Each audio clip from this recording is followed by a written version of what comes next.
Our research shows that if you do that for 10 days, if you do that for 7 days, your body will look like genetically that it's in a different environment. Hello, and welcome to a new and exciting video at your favorite channel, Channel Pacific. In this video, we're going to learn about the formula from the very expert of the law of attraction himself, Dr. Joe Dispenza, the tried and tested formulas that have worked because of the intensive research done by Dr. Joe Dispenza himself. You will get to know what were the outcomes of the meditative experiment conducted on a group of young children. How the children were trained to work towards a thoughtful experience. We will give you all the details about the simplified mystery of the law of attraction in this video. You will get to understand how we can elevate our emotions and lead our mind and body into a direction where it feels abundant. What are the reasons for happiness and how a person can work towards giving more to other people? The law of attraction is an easy way for us to manifest our desired reality while living in the present moment. You will also get to learn about the reasons that are holding you back every day from attracting your dream reality. Get ready to soak up all the information. Do not skip any parts so you don't miss any information. So let's dive right into it.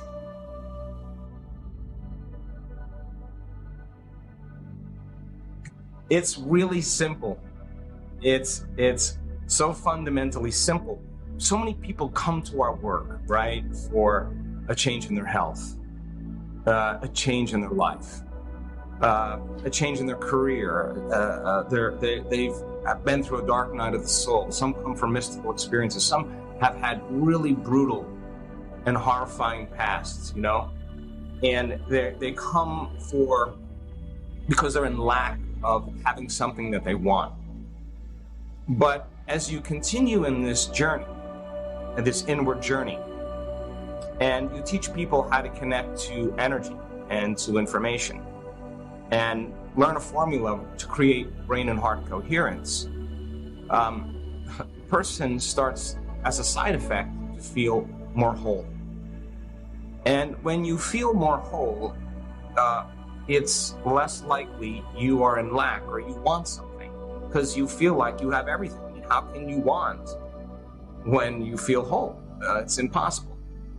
So then the person who's on the journey, to me, it doesn't matter if they've created the experience, they created the new job, they created the new relationship, they created the wealth. Every experience that we have causes us to think of possibilities that we've never thought before because we never had the experience. And there's not infinity, there's infinities, because every new experience that you come across and how you create it in your own way is wisdom for you to begin to ask a bigger question. What would it be like to have a mystical experience? What would it be like to see into the future? What would it be like to heal another person if I healed myself? And is there a quantum model of reality where I could actually heal another person at a remote location? And so all of these possibilities are the result of a person achieving what they thought they wanted in that moment. But as you evolve your experience, and with every new experience comes a new emotion, and we're not talking emotions like anger or resentment or fear or anxiety or pain or guilt. Those are the ones that we've already experienced. And these are elevated emotions that tend to be more related to a genuine love for life, or a joy for existence, or the freedom of expression without feeling any limitations. And the side effect of this is you feel so amazing that you want to give. And that's what's happening in our work. We have a tremendous community that are givers, that heal other people. They get more from giving than anything else. So So when you're abundant, when you're successful, when you're whole, and when you're healthy, when you're in love with life, you want others to feel the same way. So many people come for many reasons in the work, and they keep continuously evolving their experiences.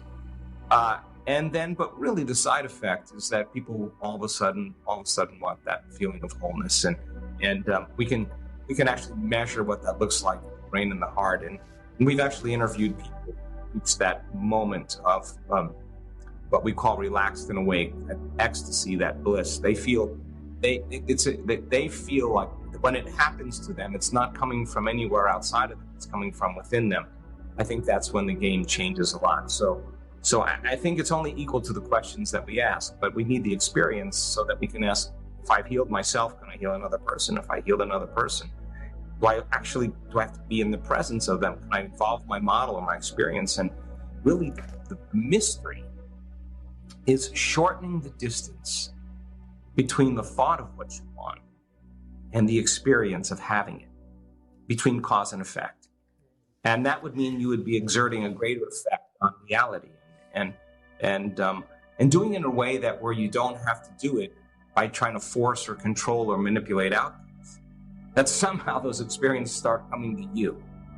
That's when the game, I think, becomes exciting. Can you say that one more time, the mystery line for the people in the back, one more time? Which part?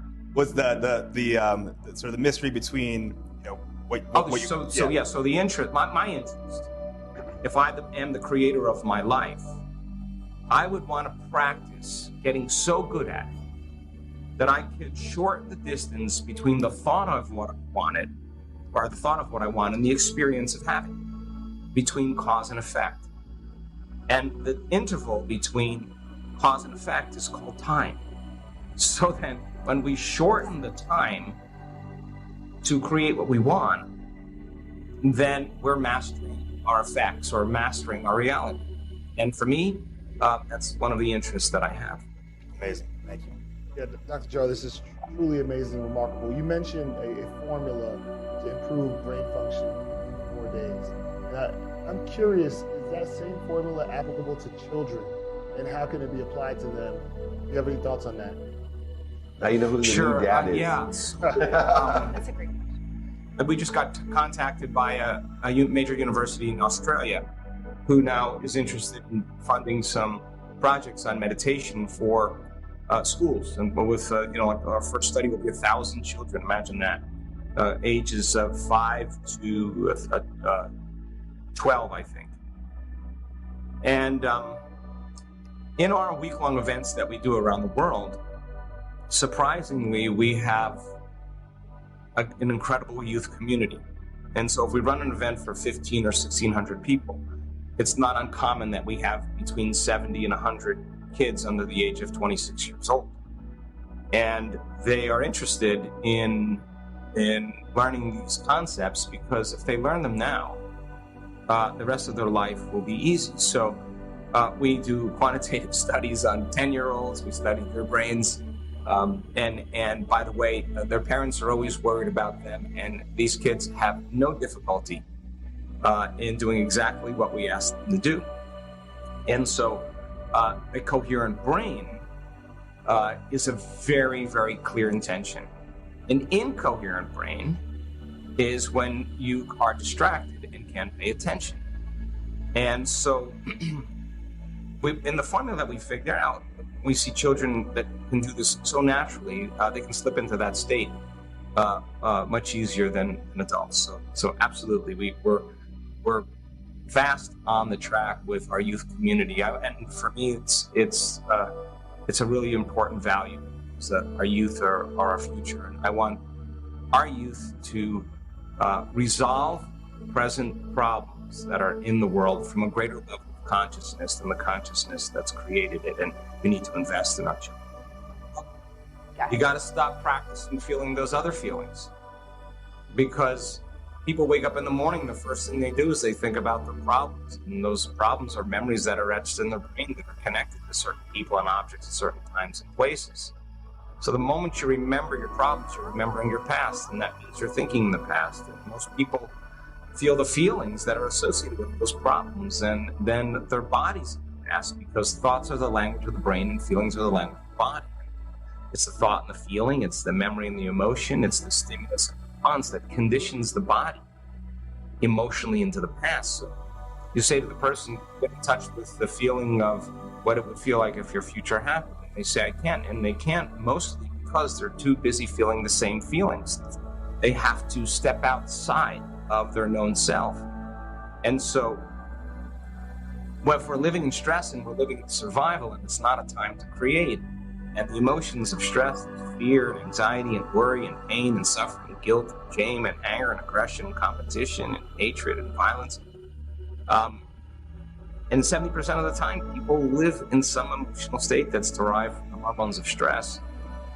It makes sense then it's going to be really hard for them to open their heart because you don't open your heart in the jungle. It's not a time to open your heart. It's not a time to learn. It's not a time to go within. You be eaten.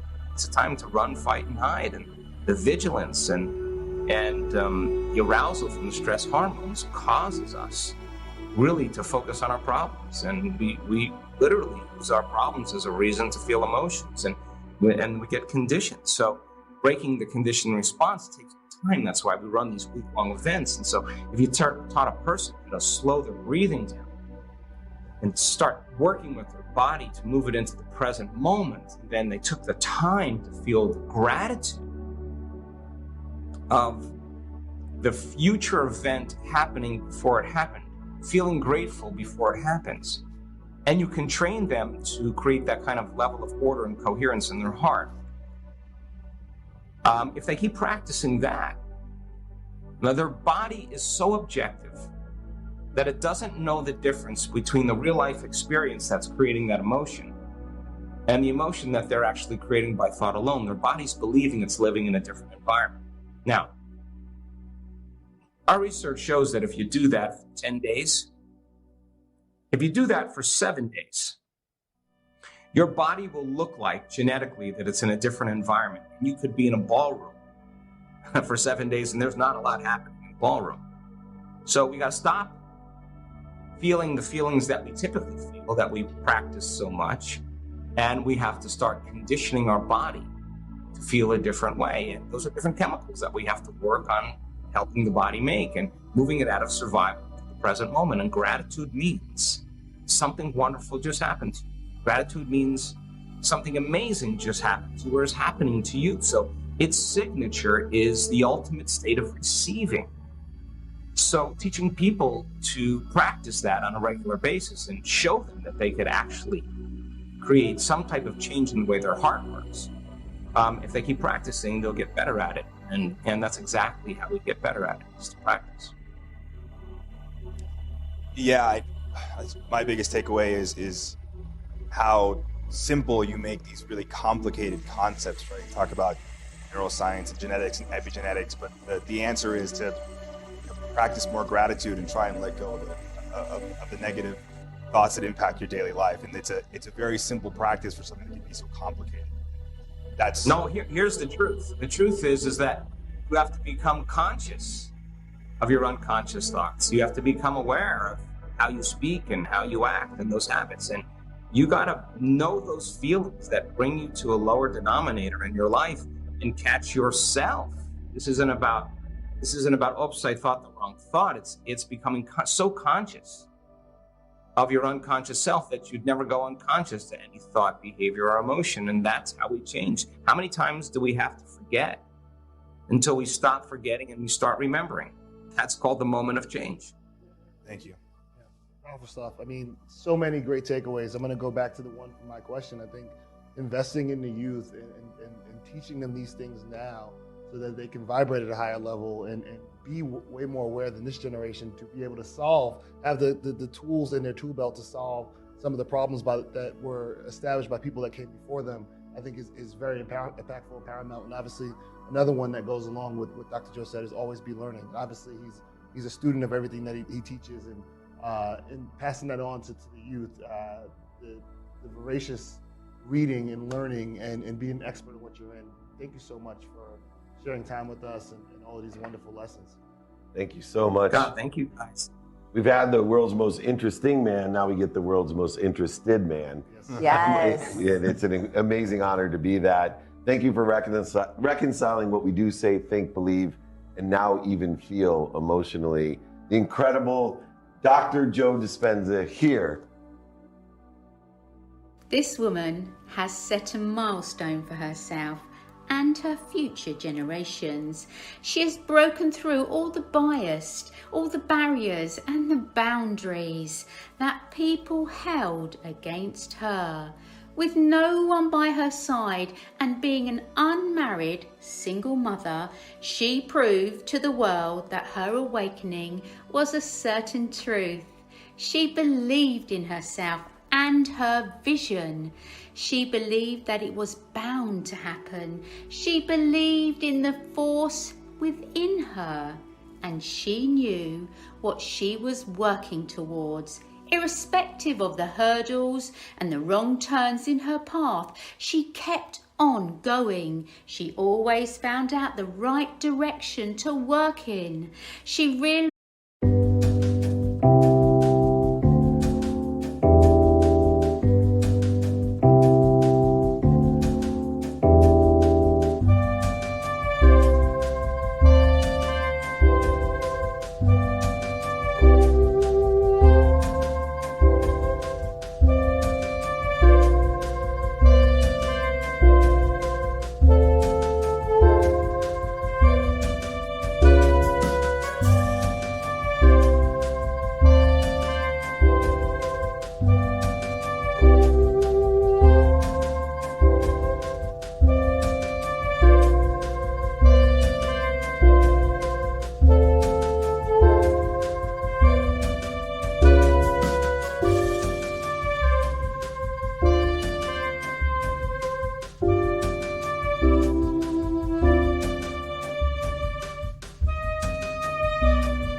realized that her heart was filled with the negative emotions that were somehow holding her back. She had the courage to work through those feelings. She took that pain and guilt and negativity and accepted it. She accepted the process. She let herself heal first. She knew this is how it was going to be. We need to know that things take time to become our reality. Things might not happen right here and right now. Sometimes we need to repair what's broken on the inside to become able to accept the new changes. We have to keep believing in the power of our thoughts, the power that the universe has granted to our thoughts and feelings. If we continue to set the sail of our lives in the right direction with the right intention, knowing what the future holds and believing this is definitely going to be our reality, we are working towards our dream life. We are definitely going to get there. Our intention always leads us to the places where we want to be. It is going to happen irrespective of the time it takes. So begin and let your mind and body heal from within. We will see you in the next video. Share this with a friend to let them know that we can all go on this journey together. Please don't forget to like this video to accept and start the healing process.